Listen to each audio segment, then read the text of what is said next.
할렐루야. 오늘 거룩하고 복된 주일날 주님 안에서 이렇게 만나뵐 수 있어서 너무 감사합니다. 예수님 안에서 사랑하고 축복합니다. 그러면 계속해서 하나님 말씀을 우리가 듣는 시간을 갖도록 하겠습니다. 오늘은 열왕기하 3장입니다. 자, 그러면 열왕기하 3장 1절을 봉독하겠습니다. 유다의 여호사밧 왕 제18년에 아합의 아들 요람이 사마리아에서 이스라엘을 12해 동안 다스렸다. 아멘. 자, 제3장은 제목을 여호람과 여호사밧의 동맹, 이렇게 이제 잡아보았습니다.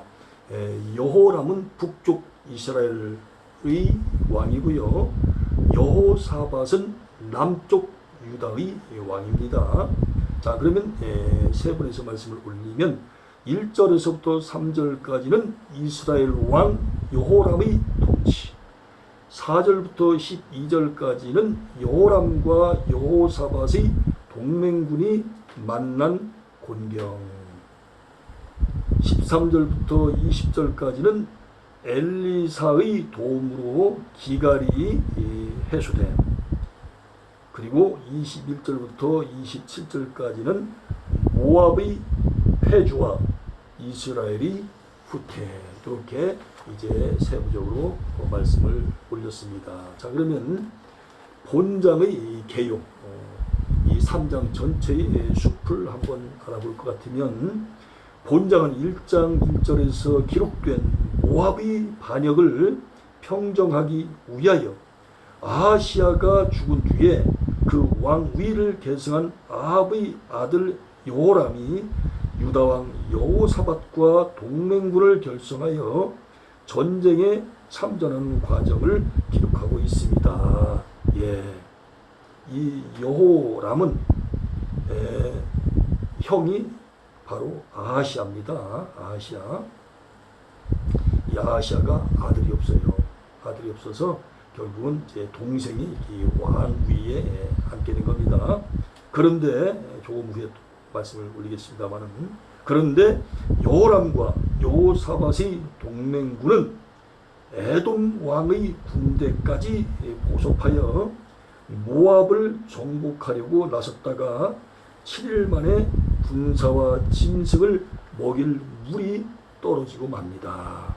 그때에 여호사밧의 제안으로 동맹군들은 하나님의 선지자인 엘리사를 찾아가 도움을 구함으로써 어려움을 해결합니다.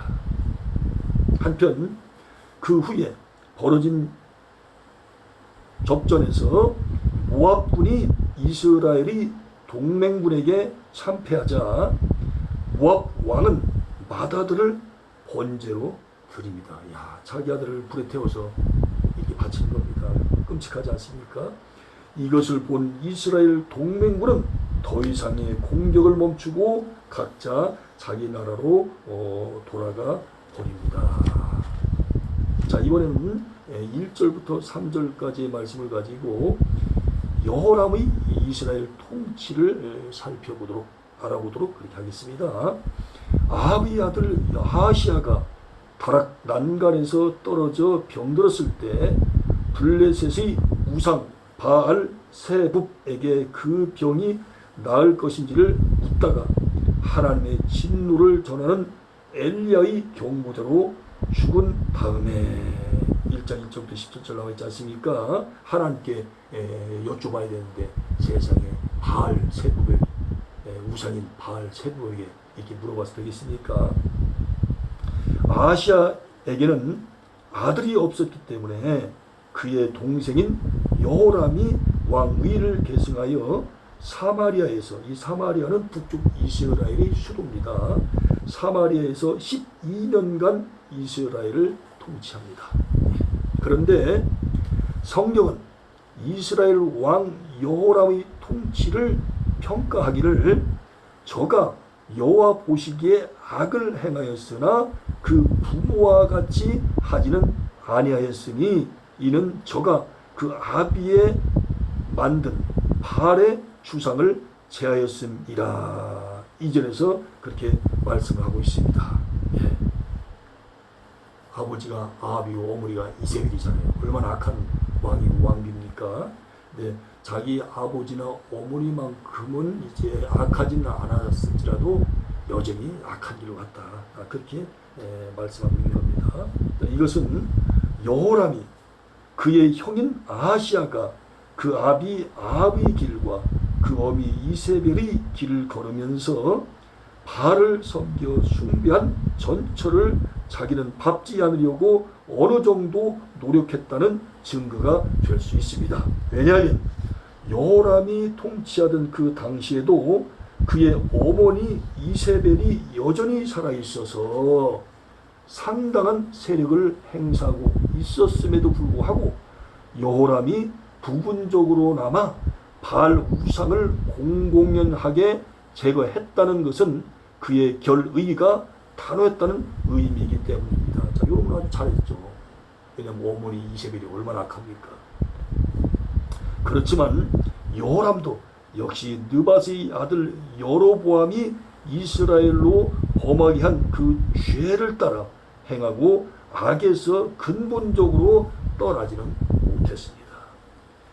즉 여호람도 여로보암이 변질시킨 종교 정책을 답습하며 비록 바알이 아니라 할지라도 다른 우상 숭배를 조침으로써 여호와 앞에서 악을 행했던 것입니다.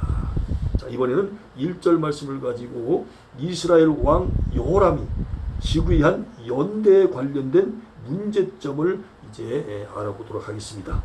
아합의 아들 여호람이 이스라엘이 북쪽 이스라엘이 왕이 된 것은 유다 왕 여호사밧의 18년이라고 그렇게 1절에 나와 있습니다. 그런데 1장 17절에서는 아합의 아들 여호람이 유다 왕 여호사밧의 아들 여호람의 제2년에 이스라엘 왕이 되었다고 그렇게 또 합니다.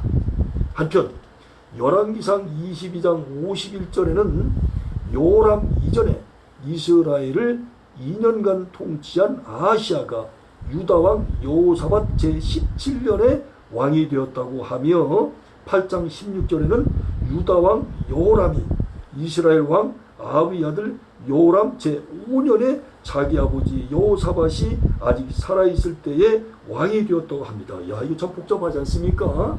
이렇게 이제 여러 관점에서 성경을 기록해 놨는데, 자, 그러면 이걸 좀 더 이제 정확하게 알기를 원하죠. 따라서 문제는 유다 왕 여호사밧 17년에 왕이 되어 2년간 통치한 아합의 아들 아하시아가 죽은 다음에 아합의 아들 여호람은 여호사밧 18년에 이스라엘 왕이 되는데, 그때가 바로 여호사밧의 아들 남유다 왕 여호람의 제2년이라고 하는 점입니다. 예, 그러므로 우리는 여호사밧이 그 아들 여호람을 유다의 섭정왕으로 세운 다음에 아합과 동맹하여 길랏 라못 전투에 참전한 것으로 추정할 수가 있습니다. 예. 따라서 1장 17절의 유다왕 여호람 제2년은 여호사밧이 여호람을 섭정왕으로 세운 것을 기준으로 계산하는 것이고, 여호람을 섭정왕, 정책 간섭하는 왕이다 그 말이죠.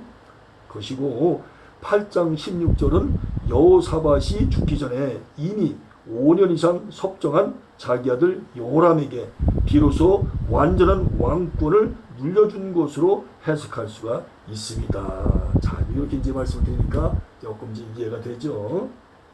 자, 이번에는 4절부터 7절까지 말씀을 가지고 모압의 반역을 징벌하기 위해 이스라엘 왕 여호람과 유다 왕 여호사밧이 동맹하여 출전한 각각의 목적이 무엇인지 거기에 대해서 알아보도록 하겠습니다. 사무엘하 8장 2절에서 다윗에게 정복을 당한 모압은 매년 새끼양 10마리 털과 수양 10마리 털을 아합 왕 때까지 바쳤는데, 이 모압 왕이 양을 쳤거든요. 양을 바쳤는데 아합이 길랏 라못 전투에서 죽고 난 후에 모압 왕이던 메사가 이스라엘을 반역합니다. 그러나 그 당시 이스라엘의 왕이던 아하시야는 중병이 들었기 때문에 아무런 조처를 취하지도 못했어요. 왜? 자기가 병이 걸렸으니까.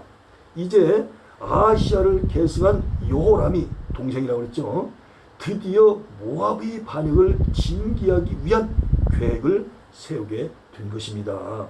그리하여 여호람은 우선 이스라엘 내에서 군사를 모집한 다음 유다왕 여호사밧에게 지원군을 요청합니다. 그때 여호사밧은 아합이 아람을 정복하기 위해 지원을 요청했을 때에 찬동했듯이 열왕기상 20장 4절 나와 있거든요. 이번에도 나는 당신과 일반이요, 내 백성은 당신의 백성과 일반이요, 내 말들도 당신의 말들과 일반이다 라고 7절에서 말을 한 다음에 허락을 합니다. 승낙을 해요.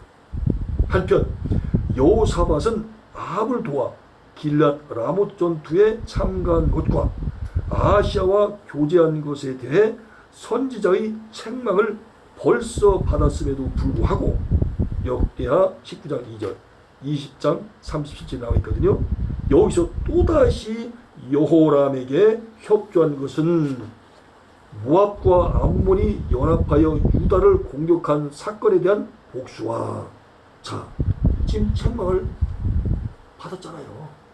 그러면 하나님의 선지자를 통해서 책망을 받았으면 하지 말아야 되잖아요. 그런데 여전히 또 책망받을 일을 또 하고 있는 겁니다. 그럼 왜 그렇게 했느냐? 첫째는 복수심 때문에. 복수심 때문에. 두 번째는 그들을 이스라엘의 지배하에 머물게 하려는 전략적 원인이 있었을 것으로 그렇게 추측을 한 거예요. 계속 이제 식민지, 어떤 노예로, 그럼 종으로 삼게 되면 마음대로 부려먹을 수가 있고, 그리고 그들이 바치는 조공, 뭐 음식물이 됐든 뭐 농작물이 됐든 좌우지간 바치라고 하지 않습니까? 그런 것으로 추측해 볼 수 있다 그 말입니다. 그러니까 따지고 보면 욕심입니다. 욕심 때문에 하나님의 말씀에 정면으로 지금 불순종하고 있는 겁니다. 자, 이번에는 8절 말씀을 가지고 여호람의 제안을 받은 여호사밧이 에돔 광야길로 공격해 나가자고 한 까닭이 무엇인지 거기에 대해서 알아보도록 하겠습니다. 아합이 전사한 바 있는 길랏 라못 전투의 상대국이던 아람을 건드리지 않기 위함이었을 것으로 그렇게 이해가 됩니다. 아람 아시죠? 시리아, 수리아. 그래서 이제 에돔 광야길로 돌아가자, 공격해 나가자, 그렇게 이제 얘기를 한 겁니다. 이스라엘과 유다의 연합군이 에돔의 도움을 받아 7절이 아니 9절에 나와 있습니다. 험준한 지형 때문에 방비에 별 신경 쓰지 않는 모압의 남쪽 국경을 오히려 공격하면 쉽게 승리할 수 있으리라고 생각했기 때문입니다. 예레미야 49장 16절 17절 말씀 참고하십시오. 이스라엘과 유다의 연합군이 에돔의 도움을 받아 험준한 지형 때문에 방비에 별 신경 쓰지 않는 모압의 남쪽 국경을 오히려 공격하면 쉽게 승리할 수 있을 것이라고 그렇게 생각해서 에돔 광야길로 이제 공격해 나가자고 그렇게 얘기를 했다 그 말입니다. 자, 이번에는 9절부터 12절까지 말씀을 가지고 이스라엘의 동맹군이 위기에 처했을 때에 드러난 여호람과 여호사밧의 신앙의 차이점을 한번 알아보도록 하겠습니다. 이스라엘과 유다와 에돔의 동맹군은 광야길로 돌아서 7일 동안 진군한 결과 마실 물이 없어 큰 위기에 처하게 됩니다. 자, 그래서 이제 지금 뭡니까? 모압을 갖다가 무찌르기 위해서 이스라엘 북쪽, 남쪽 유다, 그리고 에돔, 이렇게 어떻게 보면 세 나라가 하나가 된 겁니다. 합친 거예요. 동맹한 겁니다. 모압을 갖다가 치기 위해서. 그런데 여기에서 우리는 여호람과 여호사밧이 지닌 신앙의 차이점을 명백히 살필 수 있습니다. 즉 여호람은 여호와께서 이 세 왕을 불러 모아 모압의 손에 붙이려 하시는도다라고 10절에서 하나님을 원망을 했습니다. 그러나 여호사밧은 이번에도 여호와의 선지자를 찾은 것입니다. 11절 12절. 그리고 참조로 열왕기상 22장 7절에 나와 있습니다. 이와 같이 참된 신앙은 오히려 위기에 처하고 환란이 닥쳐올 때 빛을 발휘하는 법이며 특히 고난 가운데서 더욱 돋보이는 법입니다. 진짜 신앙이 있는지 없는지. 자, 이번에는 13절부터 20절까지 말씀을 가지고 하나님께서 엘리사를 통하여 동맹군의 곤경을 해결해 주심으로써 여호람에게 베푸신 교훈은 무엇인지 여기에 대해서 알아보도록 하겠습니다. 하나님께서는 비가 오지 않았는데도 마른 골짜기에 물이 흘러 넘치게 하심으로써 이 마른 골짜기를 와디라고 이렇게 부르지 않습니까? 와디. 이 와디라고 하는 것은 건조지대에 있는 물 없는 시내로서 큰 비가 내리면 물이 흐르게 된다. 그런 것입니다. 이 와디가.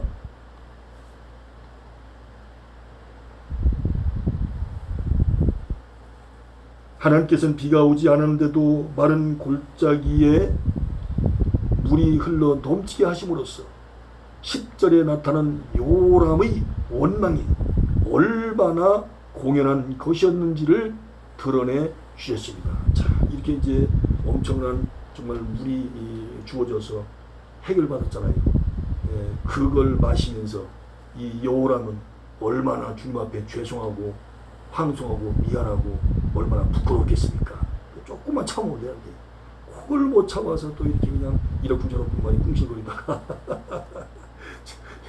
이렇게 된 겁니다. 특히 하나님께서는 이 이적이 인간을 편에서 보기에는 심히 놀라운 이적이라 할지라도 하나님 자신의 편에서 보면 오히려 작은 일임을 말씀하심으로써 하나님의 능력이 얼마나 크고 놀라운지를 깨우쳐 주셨습니다. 어디에서요? 18절에서. 이것은 결국 요람으로 하여금 언제 어떤 상황에서든지 전능하신 하나님만 굳게 의지하면 승리를 누릴 수 있음을 교훈해 주신 사건입니다. 12절 24절 나와 있죠. 아울러 여호와 하나님만이 여호람과 온 이스라엘이 섬겨야 할 참 신이며 특히 엘리사가 진실된 하나님의 선지자임을 알게 해준 사건이었다고도 할 수가 있습니다. 자, 이번에는 이제 21절부터 27절까지 말씀을 가지고 모압에게 승리한 이스라엘의 동맹군이 도중에 후퇴하여 귀국한 까닭은 무엇입니까? 여기를 이제 우리가 또 알아보도록 하겠습니다. 모압 사람들은 이스라엘이 동맹군들이 공격해 온다는 소식을 듣고 모든 군인들이 경계태세를 갖췄습니다. 그런데 모압 사람들은 골짜기로 흘러 들어온 물에 아침 해가 비치어 피와 같이 붉게 보이자 이스라엘의 동맹군들 사이에서 내분이 자기들끼리 싸움이 일어나 서로 죽이고 피를 흘린 결과라고 그렇게 지레진직하여 이스라엘 군을 약탈하기 위해 성급히 달려 나옵니다. 야, 세상에 물이 이제 흐르고 있는데 아침 태양 빛이 딱 비치니까 물이 그냥 시뻘건 거예요. 그걸 딱 보는 순간 야 이거 저 동맹군들 저기 북쪽 이스라엘 또 남쪽 유다 또 에돔 이 세 왕 그리고 그 그 군인들이 이제 자기들끼리 싸워가지고 이렇게 많은 사람들이 죽었구나. 야, 이거 이제 뭐 많은 사람이 죽었으니까 아무래도 이제 힘이 약해졌으니까 이럴 때 그냥 빨리 가서 죽이고 자기 모두 다 뺏어오자. 그래가지고 북쪽 이스라엘, 남쪽 유다, 에도마 그리고 군인들이 모여있는 거기로 쳐들어간 겁니다. 쳐들어간 거예요. 예. 완전히 번지수를 잘못 짚었죠. 완전히 잘못 짚은 거야. 예. 지레짐작을 한 거죠. 예. 완전히 함정이 빠진 거죠. 예. 그때 이스라엘 군은 엘리사의 예언대로 18절 19절에 예언했잖아요. 예언대로 모압을 공격하여 대승을 거둡니다. 하나님께서 엘리사를 통해서 뭐라고 하셨어요? 이긴다 그랬지 않습니까? 모압을 이기게 하신다. 이긴다. 너희들이 얼마나 이긴다. 주님께서 벌써 말씀으로 이미 도장을 찍으셨어요. 결론을 내리셨어요. 야, 하나님께서 그렇다고 그렇게 되는 겁니다. 예. 주님이 이긴다면 이기는 거예요. 사람들이 다진다 할지라도 하나님 된다면 되는 겁니다. 그러니까 하나님이 전지전능하신 하나님 아니시겠습니까? 한편 모압 왕은 전세가 이처럼 불리해지자 700명의 부하를 이끌고 에돔 군대 쪽으로 탈출을 시도했으나 성공하지 못하고 마침내 자기의 후계자인 마다들을 모압의 신인 그모스에게 열왕기상 11장 7절에 나와 있습니다만은 그모스에게 번제로 드립니다. 세상에 신도 아닌데 가짜 신한테 자기 아들을 그것도 큰 아들을 잡아서 세상에 모압의 신인 그모스한테 이렇게 바치는 거예요. 그러나 이것은 하나님께서 철저히 금하신 계명을 어긴 가증된 행위였습니다. 자, 여러분 레위기 18장 21절 한번 보실까요? 레위기 18장 21절. 레위기 18장 21절.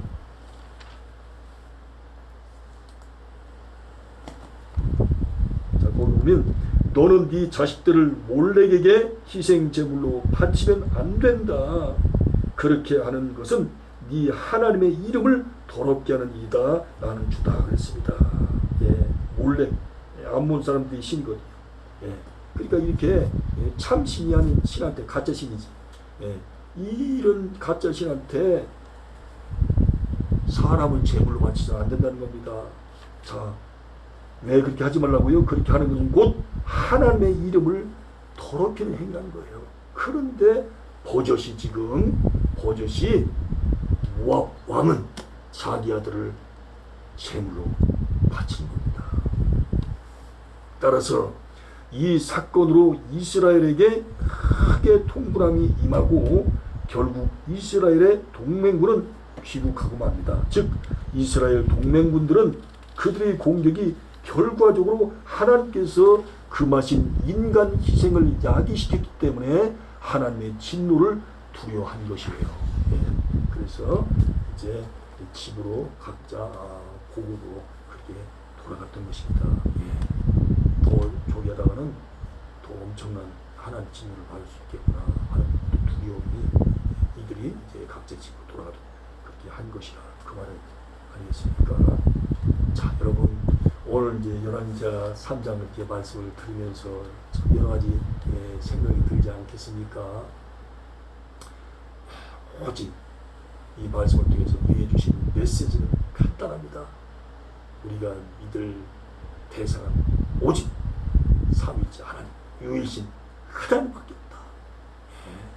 그리고 그분 말씀만 순종하면 하나님께 영광이고 우리에게 한없는 은총이 된다. 그래서 꼭 말씀을 드리고 싶습니다. 여러분 그럼 또 이번 한 주간도 주님 안에서 승리하시고요. 예수님 안에서 사랑하고 축복합니다. 여러분 감사합니다. 고맙습니다.